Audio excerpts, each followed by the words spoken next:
नमस्कार, स्वागत है आपका एबीपी न्यूज में। आपके साथ मैं हूं अखिलेश आनंद। गुजरात में आज बड़ी सियासी हलचल हुई है। गुजरात के सीएम विजय रूपाणी ने इस्तीफा दे दिया। रूपाणी ने प्रधानमंत्री मोदी का धन्यवाद देते हुए कहा, मुझे सामान्य कार्यकर्ता से मुख्यमंत्री बनाया गया, अब नए नेतृत्व में होगा गुजरात का विकास। लेकिन सूत्रों के मुताबिक राज्य संगठन की रिपोर्ट के आधार पर विजय रूपाणी से इस्तीफा लिया गया है। रिपोर्ट में कहा गया था कि विजय रूपाणी के नेतृत्व में गुजरात में बीजेपी अगला चुनाव नहीं जीत सकती है। सवाल यही कि अब गुजरात का मुख्यमंत्री कौन होगा। और सभी विधायकों को आज ही गांधीनगर बुलाया गया है। एक ताजा जानकारी आपको दे दें, यानी यह मुमकिन है बहुत हद तक कि आज ही अगले नाम पर मुहर लग जाए। तो एक तरफ इस्तीफा होता है, दूसरी तरफ तमाम विधायकों को बुलाया गया है। विधायक दल की बैठक होगी और इस बैठक से हो सकता है नए नाम पर जो चर्चा हो रही है, तमाम जो कयास लगाए जा रहे हैं, उस पर विराम लग जाए।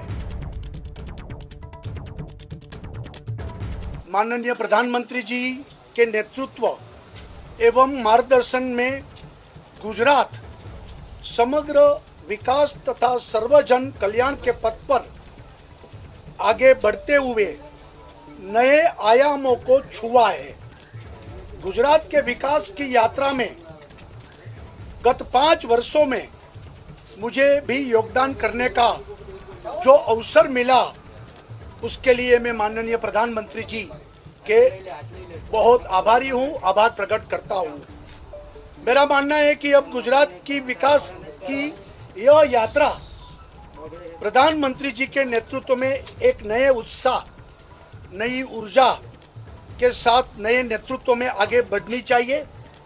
ये ध्यान रखकर मैंने गुजरात के मुख्यमंत्री पद के दायित्व से त्याग पत्र दिया है।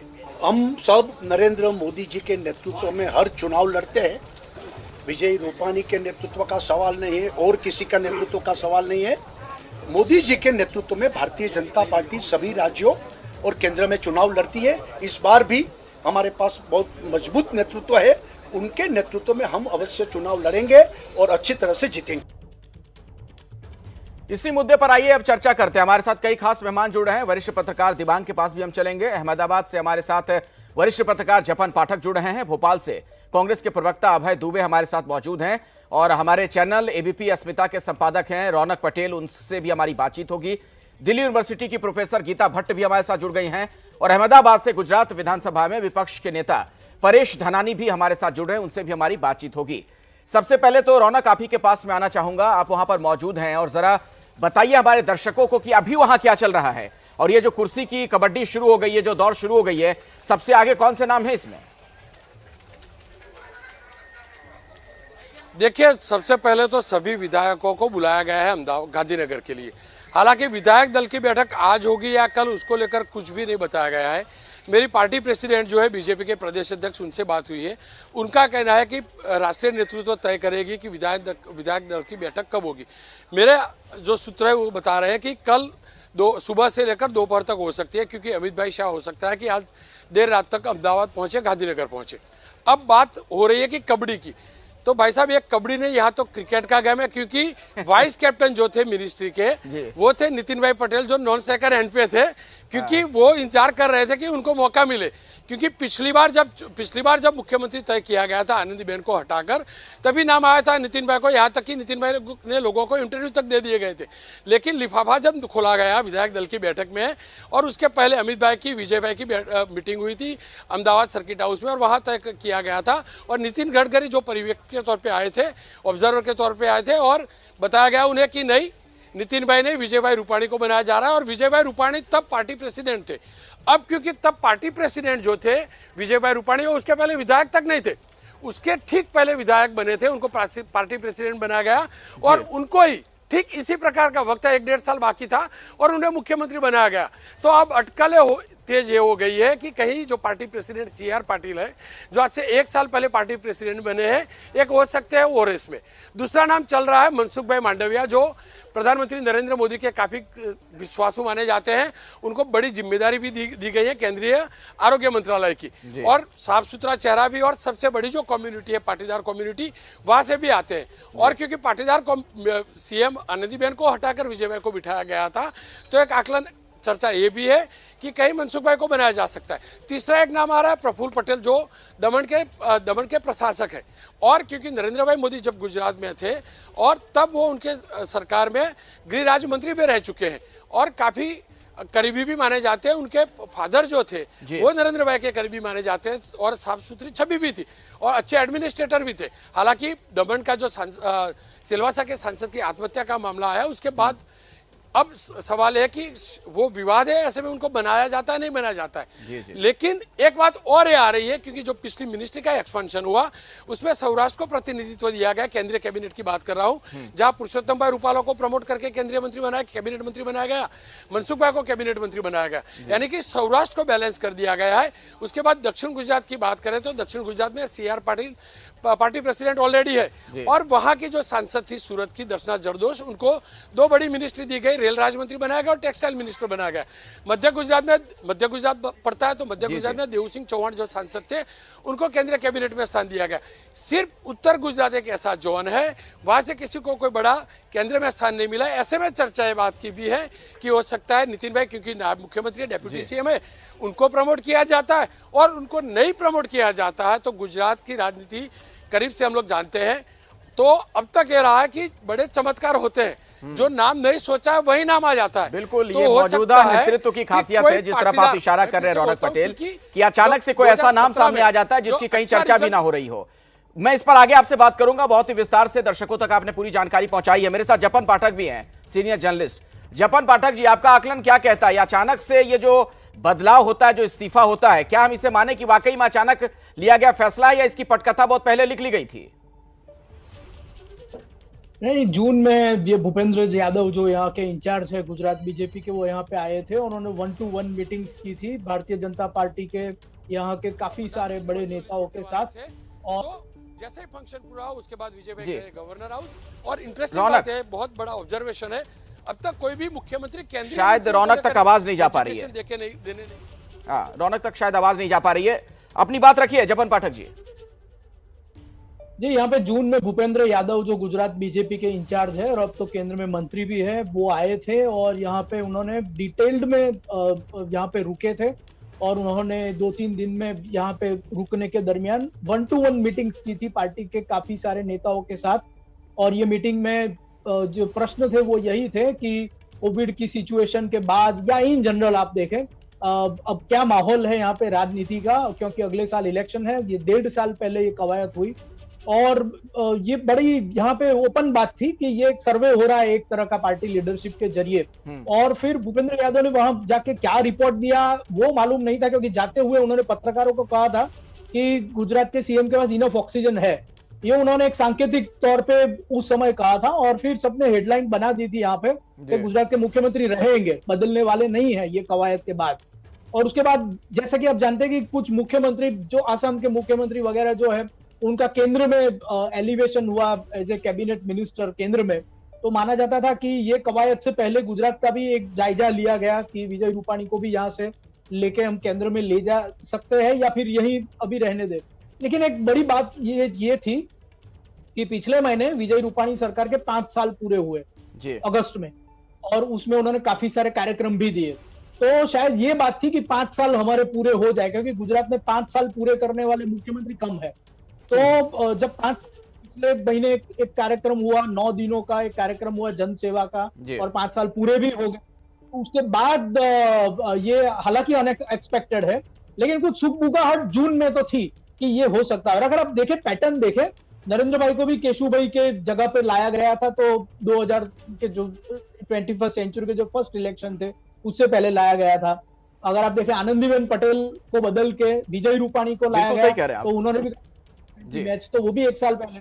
और इस तरह से अभी उत्तराखंड काफी सारे राज्यों में ये हुआ है, तो एक पैटर्न है और उस पैटर्न के मुताबिक ये हुआ है ऐसा लगता है। जी जपन पाठक जी, मैं आपके पास दोबारा आऊंगा। हमारे साथ दिबांग भी जुड़ गए, हमारे वरिष्ठ सहयोगी, उनके पास भी हम चलेंगे, लेकिन उससे पहले अभय दुबे जी, सवाल यह भी है कि चुनाव से ऐन पहले अगर पार्टी को यह लगता है इंटरनल रिपोर्ट में कि एंटी इनकम्बेंसी है या उनके चेहरे पर लड़ने में नुकसान हो सकता है जो मौजूदा वहां का नेतृत्व है यानी विजय रूपाणी, तो क्या चेहरा बदल देने से वो सारी चीजें हट जाएंगी?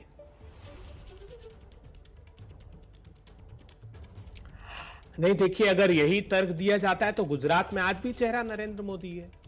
सब जानते हैं कि वहां रिमोट कंट्रोल चीफ मिनिस्टर होता है, सारे निर्णय एक एक निर्णय दिल्ली से लिए जाते हैं, प्रधानमंत्री नरेंद्र मोदी जी लेते हैं। तो इसका आशय तो साफ हुआ कि ये सारी नाकामी की जिम्मेदारी प्रधानमंत्री जी की है। इन लोगों को लगता है कि जैसे 2016 में एक प्रयोग किया था, आनंदीबेन पटेल को हटाकर गुजरात की नाकामियों पर पर्दा डालने में कामयाब हुए थे। अलबत्ता वहां पर 99 सीटें भारतीय जनता पार्टी को आई थी और 77 कांग्रेस को आई थी। एक सूरत का परिदृश्य अगर बदल जाता तो वहां सरकार इनकी किसी सूरत में बचने वाली नहीं थी। इनको ऐसा प्रतीत होता है, चाहे वो उत्तराखंड हो, कर्नाटका हो या गुजरात का निर्णय हो। हमने देखा उत्तर प्रदेश में क्या हालात थे। उत्तर प्रदेश के मुख्यमंत्री आदित्यनाथ ने तो सारे प्रधानमंत्री जी के सारे सोशल मीडिया से फोटो हटा दिए थे। मीडिया ने रिपोर्ट किया था कि वो फोन तक उठाना बंद कर दिया है, क्योंकि प्रधानमंत्री जी वहां पर भी रिप्लेसमेंट चाहते हैं, वहां पर मंत्रिमंडल में अपने लोगों को लाना चाहते हैं। उसी प्रकार मध्य प्रदेश का हाल है। तो मुझे लगता है कि ज्यादा दिनों तक ऐसी नाकामियों पर पर्दा नहीं डाल सकते। गुजरात का जहां तक प्रश्न है, तो हमने देखा था एक मार्च से मई तक के 71 डेज में रिपोर्ट पब्लिश की थी कि 1,23,000 लोग 33 जिलों में डेथ सर्टिफिकेट बांटे गए, लेकिन गुजरात की सरकार ने 4,221 मृत्यु सिर्फ कोरोना की बताई है। 3 लाख मृत्यु हुई है। तिल कर ऑक्सीजन की कमी से, दवाई की कमी से लोग भरे हैं। वहां हमने देखा कैसे CR पाटिल रेमडेसिविर के इंजेक्शन लेकर बांट रहे थे और मुख्यमंत्री ने कहा कि मुझे इस बात की कोई जानकारी नहीं। तो वहां पर भी इस सामंजस्य की कमी दिखी। नितिन पटेल जी का जहां प्रश्न है, तो खुली चुनौती देते रहे हैं वो तो। और पटेल समुदाय का माना जाए ना अभय जी, आपके लिए बड़ी मुफीद स्थिति है इस बार गुजरात में। पिछली बार जो आप रह गए थे, चूक गए थे, इस बार ऐसा लग रहा है कि फिर आप जीत जाएंगे, यह मान के आप चल रहे हैं फिर? इससे बड़ी बात यह है कि देश और प्रांतों के लिए ये स्थितियां मुफीद नहीं है। यहां प्रश्न राजनीति का नहीं है कौन सत्ता में आता है, लेकिन जो बदहाली देश की है, चाहे वो बेरोजगारी का प्रश्न हो, चाहे वो मझोले और छोटे उद्योगों की बर्बादी की मैं उस पर आता हूं। अभय दुबे जी, मेरे साथ चूंकि परेश धनानी भी जुड़ गए हैं, आप गुजरात में लीडर ऑफ अपोजिशन है, उनके पास भी मुझे जाना है, उनसे भी सवाल लूंगा, आप ही के पार्टी के नेता है। लेकिन उससे पहले दिबांग, आपसे इस पर एक त्वरित टिप्पणी मैं चाहूंगा। आप किस तरीके से देख रहे हैं इस घटनाक्रम को, और खास तौर पर मुझे इस संदर्भ में जरा समझाइएगा कि बीजेपी में जो एक नया ट्रेंड देखने को मिल रहा है, मुख्यमंत्री जो बदले जा रहे हैं, चेहरे बदले जा रहे हैं, उसको आप कैसे समझेंगे? देखिए, एक तो चेहरे बदले जा रहे हैं, दूसरे चेहरे तब बदले जा रहे हैं जब चुनाव आते हैं। चुनाव के आसपास इस तरह से चेहरों को हिलाने की, बदलने की, पत्तों को फेंकने की जो कोशिश है, ये एक तरीके से नई किस्म की बीजेपी में कोशिश है। क्या बीजेपी को इस तरह का डर रहा? क्या ये जो कयास लग रहे हैं, जो हालांकि विजय रूपानी ने खुद कहा कि जो चुनाव है वो सही समय पर होंगे, ये जो कहा जा रहा है कि यूपी चुनाव के साथ गुजरात के चुनाव हो जाएंगे, यूपी में कुछ हलचल होगी तो गुजरात पे उसका असर न पड़े, गुजरात पर क्या असर पड़ेगा नहीं पड़ेगा, ये एक बड़ा सवाल है। तो ये एक अलग किस्म की कोशिश हम आजकल बीजेपी में देख रहे हैं। और सवाल ये है कि आप चुनाव से एंड पहले या कुछ महीनों पहले अगर आप इस तरह से मुख्यमंत्री बदलते हैं, क्या उससे आपको कुछ फायदा हो सकता है? क्या आप जनता को ये बता सकते हैं कि हमने इस तरह से बदल के हमने चुनाव जीत लिया? अगर आप विपक्ष में रहें तो बात दूसरी है, अगर आप सत्ता पक्ष में हैं तब आप क्या ऐसा कर सकते हैं? बीजेपी को लगता है कि वो ऐसा कर सकते हैं, तो फिर विजय रूपाणी को इतने साल क्यों रखा गया? खुद अगर आपको याद है, कुछ दिनों पहले भी कहा गया कि भाई अब मुख्यमंत्री को नहीं बदला जाएगा। इस सब कहने के बावजूद अगर ये किया जा रहा है, तो इसका मतलब ये है कि कहीं ना कहीं उनको ये लग रहा था कि विजय रूपाणी चुनाव जीता पाएंगे। ये भी संभव है कि गुजरात के जो चुनाव है वो उत्तर प्रदेश चुनावों के साथ हो जाए। तो एक बड़ी हलचल इसमें दिखाई देती है और इसका जो है बड़ा प्रभाव पड़ेगा बीजेपी पर। और ये जो विपक्ष एक तरीके से उछल रहा है, ये चुनाव में उछलेगा और इसकी हमें कुछ जो राज्यों के आगे वाले चुनाव है उसमें भी सुनाई दी। ठीक है। अच्छा परेश धनानी जी, मुझे एक बात बताइए, आप वहां पर लीडर ऑफ अपोजिशन है, अगर विजय रूपाणी अब नहीं है मुख्यमंत्री, दूसरा कोई चेहरा आ भी जाता है, उससे क्या बहुत ज्यादा फर्क वहां पड़ने वाला है? मेरा सवाल जो है उसका संदर्भ समझिए, कॉन्टेक्स्ट ये है कि चेहरा कुछ भी हो, चेहरा तो वहां प्रधानमंत्री मोदी ही रहेंगे गुजरात में, जो बीजेपी वहां चुनाव लड़ेगी। और विजय रूपाणी ने खुद अपने संबोधन में इसका जिक्र किया जब वो अपने इस्तीफा देने के बाद मीडिया के सामने आए। अखिलेश भाई, गुजरात के जनरल चुनाव को अभी 1.25 साल मतलब 60 अठवाड़े बाकी बचे हैं।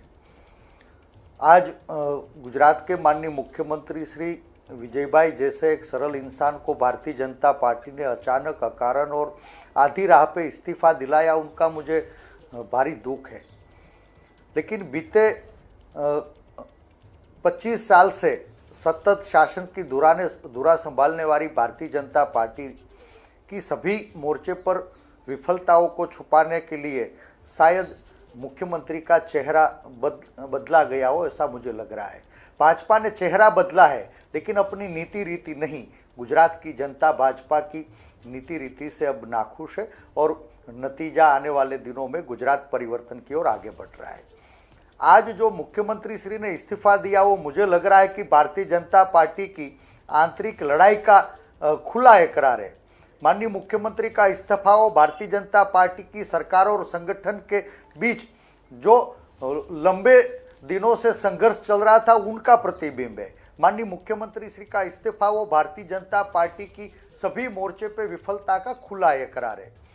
मुझे लग रहा है। एक बात बताइए परेश धनानी, चलिए ठीक है, असफलता सरकार के कामकाज पर सवाल खड़े कीजिए, लेकिन आप जो कह रहे हैं कि वहां लड़ाई अपने चरम पर है और इस तरह की जो बातें कह रहे हैं, एक चीज तो आप ये मानेंगे कि आप यानी कांग्रेस जहां जहां शासन में है, चाहे वो पंजाब हो या फिर आप राजस्थान की ही बात कर लें और भी जगहों पर आप देखिए किस तरह की अंदर खाने आपके यहाँ लड़ाई चलती है नेतृत्व परिवर्तन को लेकर। खुलेआम अंदर खाने तो छोड़ दीजिए, खुलेआम वो लड़ाई सड़क पे नजर आने लग जाती है। कार्यकर्ताओं से लेकर नेता आपस में बयानबाजी करने लगते हैं। पंजाब में हाल में हम सभी लोग देख रहे हैं। यहां तो कम से कम ये चीजें बड़ी स्मूथली हो रही हैं, कोई जा रहा है तो कोई आ रहा है बड़े आराम से, कोई किसी के खिलाफ कुछ नहीं बोल रहा है। भारतीय राष्ट्रीय कांग्रेस में लोकतंत्र है, सभी लोगों को अपना पक्ष रखने की इजाजत है, लेकिन राष्ट्रीय नेतृत्व जब जब फैसला लेता है कांग्रेस का हर निष्ठावान कार्यकर्ता उसको सर पे चढ़ाता है।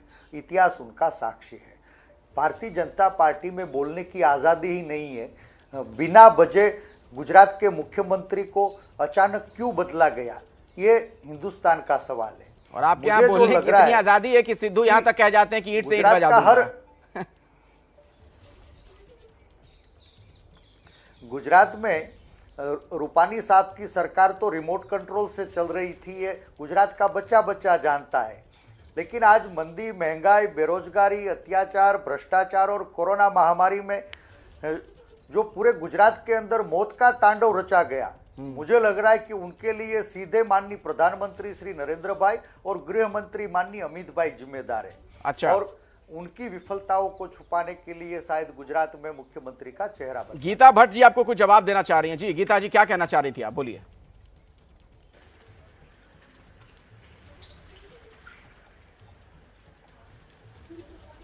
जी देखिए, ऐसा है कि अगर हम देखें भारतीय राजनीति में जितने भी, चाहे वो राष्ट्रीय राजनीतिक दल है चाहे क्षेत्रीय राजनीतिक दल, अधिकतर ऐसे हैं जिनमें या तो किसी परिवार विशेष का वर्चस्व है, या व्यक्ति विशेष का वर्चस्व है, या जाति विशेष का वर्चस्व है।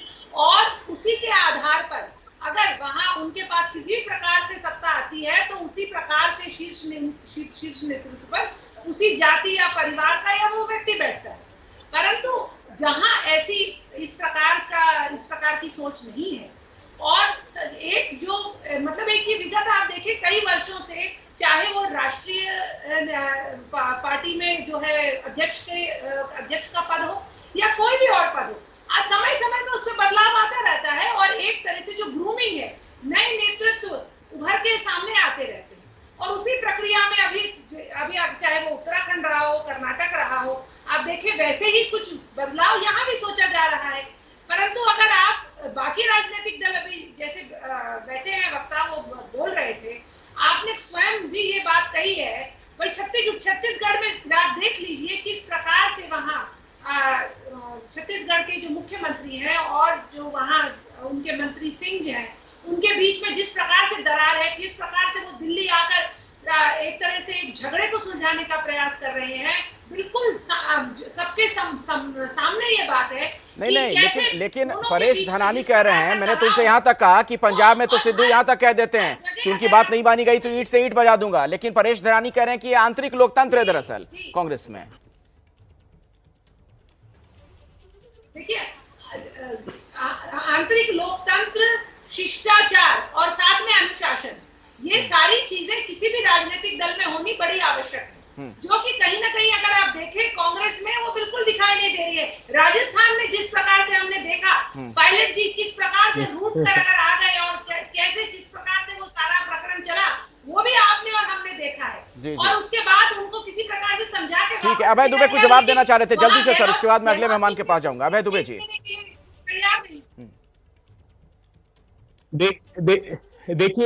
देखिए हमारे यहाँ तो आंतरिक लोकतंत्र है और जितने भी राज्यों का जिक्र किया वहां पर समाधान भी दिया हमने। भारतीय जनता पार्टी क्या समाधान दे रही? कर्नाटक में 65 एमएलए ने चिट्ठी लिखी थी मोदी जी को कि हमारे मुख्यमंत्री को जानबूझ करके केंद्र के इशारे पर हटाने की मांग की जा रही, जो गलत है और पार्टी अनुशासन के खिलाफ है। आपने मुख्यमंत्री वहां पर बदल दिया, तीन चीफ मिनिस्टर बदले उत्तराखंड में हाल ही में, अब गुजरात में बदला। लोग कह रहे हैं कि इसके बाद मध्य प्रदेश की बारी है और उत्तर प्रदेश की भी बारी है। उत्तर प्रदेश बड़ा डेस्परेटली प्रधानमंत्री जी चाहते थे कि मुख्यमंत्री को बदल दें, लेकिन मुख्यमंत्री ने इस हद तक वहां विवाद हुआ। आपने अभी थोड़ी देर पहले अपने संबोधन में इस बातचीत के दौरान इस बात का जिक्र किया, आपने कहा कि विजय रूपाणी बड़े सरल स्वभाव के थे, तो आपके मुताबिक अब कौन आपको सरल स्वभाव का दिख रहा है? बाकी जो नाम चल रहे हैं, मनसुख मांडविया से लेकर सीआर पाटिल, नितिन पटेल या फिर पुरुषोत्तम रूपाला हो, इनमें से कौन सा आपको ऐसा दिख रहा है सरल स्वभाव का जो अगला सीएम बनना चाहिए? कांग्रेस में सामूहिक नेतृत्व को उभरने का मौका मिलता है। भारतीय जनता पार्टी में माईवे और हाईवे की एक व्यवस्था गुजरात से दिल्ली तक बनी हुई है, तो जो भी कोई आएगा वो रिमोट कंट्रोल से ही गुजरात की शासन चलना है, ये तय है। मुझे पूरा भरोसा है कि अब गुजरात की जनता ये रिमोट कंट्रोल शासन से तंग आ गई है। कोरोना काल में हमारे 18,000 गांव में 3 लाख से ज़्यादा करीबन गुजरातियों को जान गंवानी पड़ी है, और ये स्थिति ने गुजरात में जो गुस्सा पैदा किया था वो भारतीय जनता पार्टी की जो जमीन जहां से खड़ी हुई थी। गुजरात कांग्रेस के नेता है अर्जुन मोढवाडिया, उन्होंने बयान दिया कि कोरोना में फेल हुए हैं, इसीलिए रूपाणी को बलि का बकरा बनाया गया है। तो जिस तरीके से मिसमैनेजमेंट देखने को मिला, जो आरोप लगाए गए कोरोना के दौरान, उसी वजह से विजय रूपाणी को बलि का बकरा बनाया गया है, यह बयान दिया है कांग्रेस के नेता ने। तो तमाम तरह की सियासी चर्चाएं भी इस पर शुरू हो चुकी हैं। आप देख रहे हैं किस तरीके के बयान दिए जा रहे हैं। अर्जुन मोढवाडिया का यह कहना कि दरअसल विजय रूपाणी को बलि का बकरा बनाया गया। इसी मुद्दे पर हम बातचीत कर रहे हैं, कई खास मेहमान हमारे साथ जुड़े हुए हैं और अब सीधे दिबांग आपके पास में आना चाहूंगा, चूंकि ब्रेक के पहले कुछ आप कहना चाह रहे थे, अपनी बात भी रखिएगा और एक सवाल भी मैं जोड़ दूं। दरअसल ये वही राज्य है गुजरात जहां से प्रधानमंत्री मोदी आते हैं और यहीं के मॉडल की चर्चा हुई। गुजरात के विकास के मॉडल की बात कहते कहते मुख्यमंत्री से वो प्रधानमंत्री बने। तो क्या बीजेपी यहां पर आने वाले चुनाव में कोई जोखिम नहीं लेना चाहती है ताकि ये ब्रांडिंग जो है खराब हो, इसीलिए इस तरह के फैसले लिए जा रहे हैं रूपाणी को हटाना? हाँ बिल्कुल, ये इसी तरीके का फैसला है और इसीलिए लिया गया फैसला है।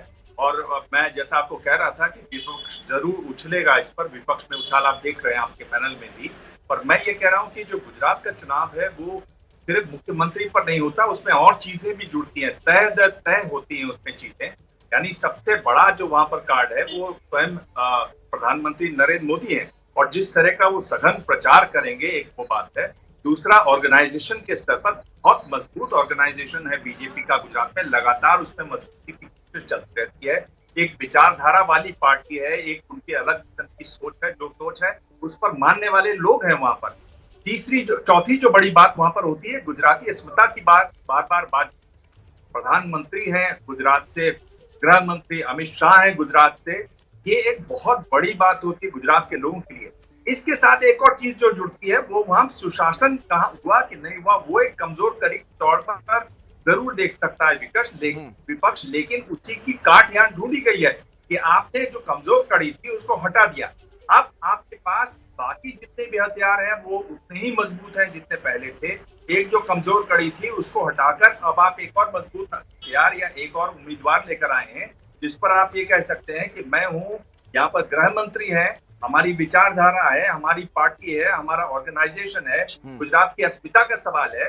तो ये एक बहुत मजबूत कॉम्बिनेशन बन जाता है, एक बहुत मजबूत नैरेटिव बन जाता है सत्ता दल के पास, बीजेपी के पास, जिसकी काट ये जो कांग्रेस के अलग अलग बयान आ रहे हैं टुकड़ों में, वो बयान उनका मुकाबला नहीं कर पाएंगे। ये उस कांग्रेस इस खुशफहमी में न रहे कि अगर ये इस्तीफा हो गया है तो इससे अब बीजेपी कमजोर होगी। मुझे लगता है कि जवाब दीजिए Paresh Dhanani, leader of opposition Gujarat से हमारे साथ जुड़े हुए।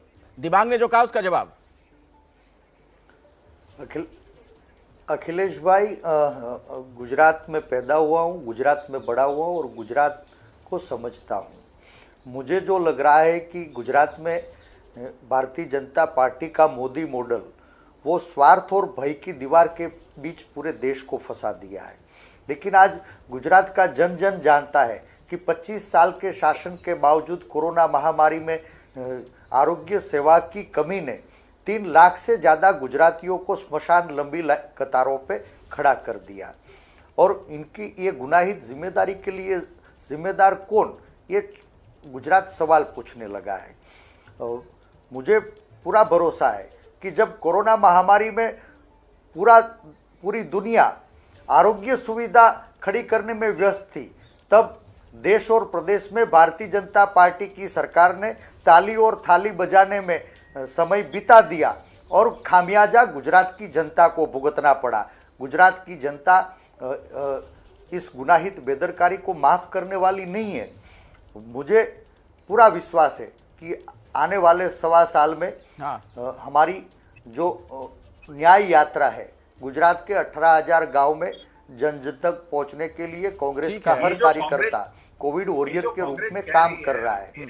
और का जवाब है ये बीजेपी ने जो दिया, बीजेपी ने आप जो कह रहे हैं उसी का जवाब दिया है। वही मैं आपसे कह रहा हूं कि सुशासन में जो आपकी कमजोर कड़ी थी बीजेपी के पास, वो आज उन्होंने हटा दी। अब वो ये कह रहे हैं कि चलिए हमने मान लिया इन्होंने गलती की होगी, हमने दूसरा आदमी खड़ा किया है। अब उसकी आपके पास काट नहीं है। प्रधानमंत्री जो प्रचार करते हैं, गृह मंत्री जो प्रचार करेंगे, काट नहीं है। पार्टी का जो काडर है, संगठन है, उसकी आपके पास काट नहीं है। आपके पास ऐसी जैसी उनकी विचारधारा है वो आपके पास नहीं है। अस्मिता का सवाल जो प्रधानमंत्री उठाएंगे, गुजरात में आप पैदा हुए हैं, जरूर हुए हैं, लेकिन जब प्रधानमंत्री उठाएंगे, गृह मंत्री उठाएंगे, उसकी काट आपके पास नहीं है। आपके पास एक ही पॉइंट था, आपके पास एक ही कार्ड था, वो आज उन्होंने छीन लिया है। परेश धनानी, दिवांग भाई, जो मैं गुजरात को समझता हूँ, नरेंद्र भाई ने भी गुजरात में 14 साल नेतृत्व प्रदान किया। वही मोदी मॉडल ने पूरे देश को चला, लेकिन गुजरात के जन जन ये खोखले मॉडल को पहचान गए और उनका खामियाजा भी भुगत रहे। और आज इस स्थिति में भाजपा शायद चेहरा बदल के अपनी विफलताओं को छुपाने की कोशिश करे। नहीं, मेरा दावा है कि बार-बार बात हो रही है तो एक सवाल है, एक मिनट सुनिए परेश जी, जब बार-बार चेहरे की बात हो रही है तो मेरा एक सवाल है, मैं थोड़ा रौनक पटेल से समझना चाहूंगा, हमारे सहयोगी चैनल एबीपी अस्मिता के संपादक है रौनक। चेहरा कोई भी आ जाए वहां पर मुख्यमंत्री के तौर पर, मुझे लगता है चेहरा तो प्रधानमंत्री मोदी रहेंगे गुजरात में। ये तो संभव है नहीं। विजय रूपाणी ने भी अपने संबोधन में इसका जिक्र किया, किसी को भी आप मुख्यमंत्री बना दें, आगे भले कोई भी दिखता रहे, लेकिन जनता वहां नरेंद्र मोदी को ही बीजेपी मानकर चल रही है। अखिलेश, कुछ अपडेट्स दे दूं तो जो प्रदेश भाजपा का कार्यालय है कमलम गांधीनगर में, वहां पर जो दिग्गज लीडर्स है गुजरात बीजेपी के, वो पहुंचना शुरू हो चुके हैं। अच्छा। नितिन भाई पटेल नायब मुख्यमंत्री वो पहुंच चुके हैं। रूपाणी सरकार में जो मंत्री थे उनमें से 4-5 लोग पहुंच चुके हैं। अब बात रही कांग्रेस की और भाजपा की, तो परेश दानानी को ये पूछिए कि कोविड की सेकंड लहर के बीच में ही मोरवा हड़प का बाई इलेक्शन हुआ, जो पहले कांग्रेस के पास था, तो मोरवा हड़प विधानसभा बीजेपी ने ही जीती है। यानी कि जनता जो है नरेंद्र मोदी को चेहरे को जानती है गुजरात की, उसमें कोई दो राय नहीं है। लेकिन वहां कांग्रेस के पास भी नेतृत्व नहीं है। परेश दानानी खुद नेता विपक्ष के तौर पे इस्तीफा भेज चुके हैं, प्रदेश कांग्रेस के अध्यक्ष इस्तीफा भेज चुके हैं, प्रभारी जो है वो नहीं है कांग्रेस के।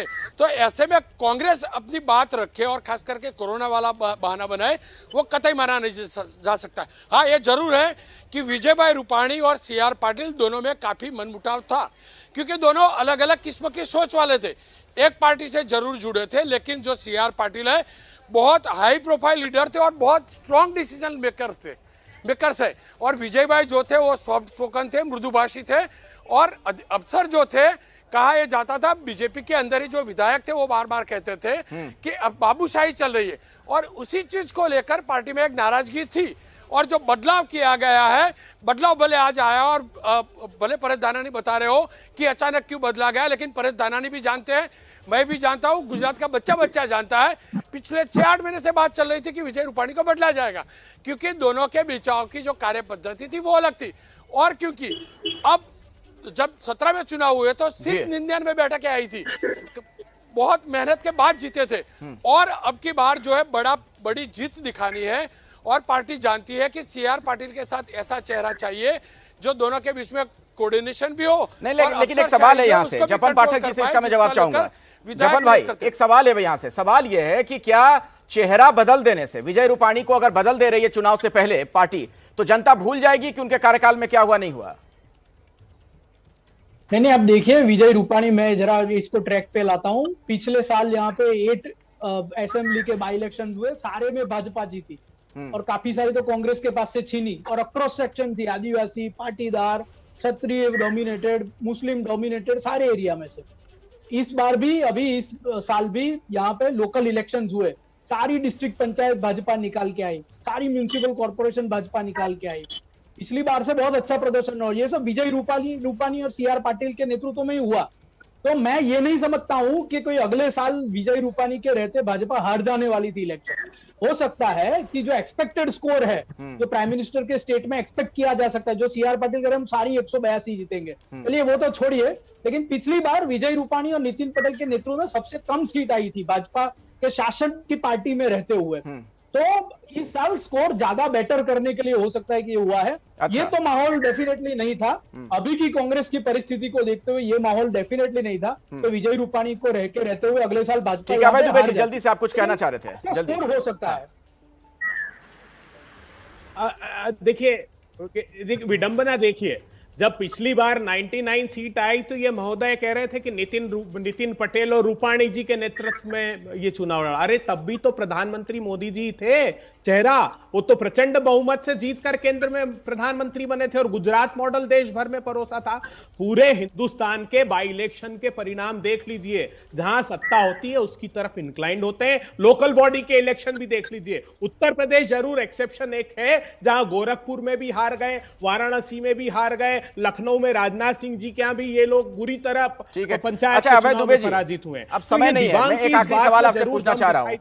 जी, जरा ईमानदारी से जवाब दे दीजिएगा, ये क्यों बीजेपी में मुमकिन हो जाता है कि वहां पर चेहरा बदलना हो, मुख्यमंत्री बदलना हो, बड़ी आसानी से चीजें हो जाती हैं, और आपके हम देख रहे हैं राजस्थान से लेकर पंजाब और छत्तीसगढ़ में क्या हाल है, किस तरीके से जुबानी जंग देखने को मिली है?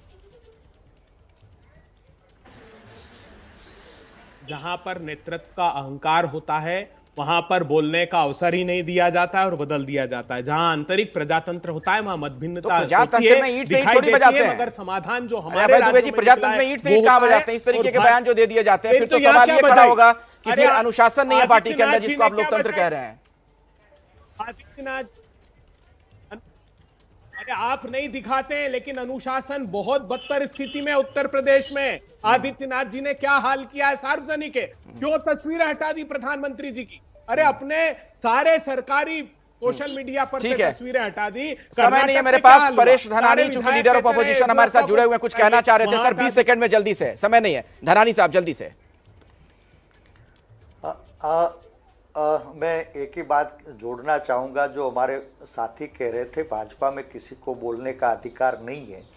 आज भी माननीय मुख्यमंत्री श्री ने जो इस्तीफा दिया, जो कागज पढ़ा, वो भारतीय जनता पार्टी के दिल्ली कार्यालय से जिस फोन पे उसकी प्रेस नोट हर रोज आती है, ठीक है, वही मेरे पास समय नहीं है। शुक्रिया हमारे साथ जुड़ने के लिए परेश धनानी साहब आपका, दिबांग, जपन पाठक, अभय दुबे जी, रौनक पटेल आपका भी बहुत बहुत धन्यवाद। प्रोफेसर गीता भट्ट भी हमारे साथ जुड़ी हुई थी, आपका भी शुक्रिया इस चर्चा में जुड़ने के लिए।